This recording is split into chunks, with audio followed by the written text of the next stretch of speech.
It's hard to believe it's been 30 years since Richard Gere's breakthrough performance in Looking for Mr. Goodbar. Since then, he's done every genre, comedy, drama, action, even musicals with ease. Now they all combine in his latest film, playing a reporter who's gone off the deep end in the dark comedy The Hunting Party. And Richard Gere is with us this morning. Good morning. Hey, Harry, how are you? Does that sound like an apt description, right? Reporter No, I don't. No, I didn't get westerns. There was no western in there. There was no slapstick. There was no. But what got me is 30 years. I can't believe 30 years has gone by. Well, you have blanks on your resume then. I mean, you got some stuff to do. No, actually, I did a western. Summersby was sort of a western. Days of Heaven was true. Sort of which a lot of people actually credit as your big bust through, right? Days of Heaven was actually the first film I did. Yeah. Wow. It didn't come out because Terry Malick, the director, edited it for 2 years. And then it did. And then we reshot. We did some additional shooting a year after the original shooting. All right.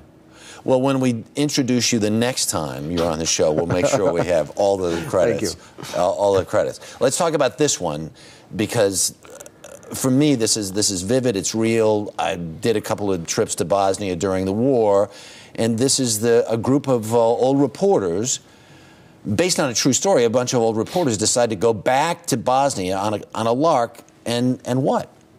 And look for the greatest war criminal on the planet, who's essentially Karadzic, who's still out there. Yeah. And Karadzic has written 2 plays, a novel, I think, has had poetry readings. But they can't. All they'd have to do is show up at the opening. No, actually, we were thinking of. I put a feeler out. I said I was looking for a new play when I was in Sarajevo, but I didn't get a response. Yeah. So in the movie version of this, and this, of course, is actually based on a true story, believe it or not. In the movie version of this, Terrence Howard comes back to Sarajevo 5 years after the war is over, and you convince him and a kid reporter you're going to go look for this mysterious. I know where he is. War criminal, and this is the biggest story possible. Yeah. Let's take a look because you get in some hot water. Son, I swear to God, if you do something stupid, I'll kill you myself. Hi, get out of the car. No, we're just tourists on our way to Montenegro. Yeah, get out of the car now! Out! Okay. No, you're really making a mistake here because we're just passing. On the ground! On the ground now! You do not have...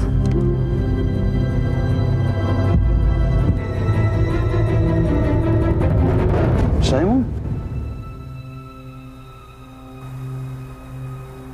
Goran! Simon Hunt! Gracious son of a... How are you? I'm good. We almost killed you, man. Many of these scenes seem very vivid and very real to me. What was it like to do them? Well, it was interesting. You're on the track of why there and what does that give you. When you're in a place like that and you've spent enough time that you really can feel the place. You can feel the ghosts everywhere. The acting becomes much easier because you're not feeling that you have to project that. You own it at a certain level. And the place itself owns it. Yeah. I mean, you're a journalist. I mean, I'd love to hear some of your stories about that, but that's the way you keep yourself in motion. You can't give in to the depression. Right. You can't give in to is this the world that we live in? You have to keep your energy up and in motion in a sense that I'm going to survive this too. Yeah. And that's what I think we've tried to capture with this. And in the true story this is based on, only because it's so completely absurd, these reporters get within inches of Radovan Karadzic. And in your version, you do too. And of course, the CIA is involved and the UN is involved and NATO, The Hague, everyone. Yeah. And we meet all these people from the UN, et cetera, and NATO, and it's just very peculiar. Yeah. No one really has been given the orders to go get this guy. Right. When you make a movie like this, is it an entertainment or is it a mission? Is it a what? Well, we didn't want. I don't like to make message movies. I think it doesn't work to begin with. I don't think it's possible. I think what you do is create an environment where you're bringing enough reality and truth.